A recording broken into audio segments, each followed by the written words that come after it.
In this video, I will show you how to change activity detection in Google Fit.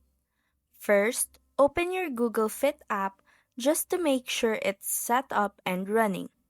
Once you've done that, head back to your home screen and open the Settings app on your phone.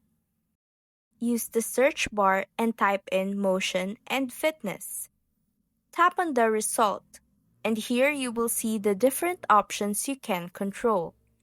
You can simply toggle the switches on or off depending on how you want Google Fit to track your activity. After that, go back to Settings and scroll down until you see Game Center. Tap on it, then scroll again until you find Google Fit in the list. Here you can also adjust the background app refresh option. Turning this on makes sure your activity continues syncing even when you're not actively using this app.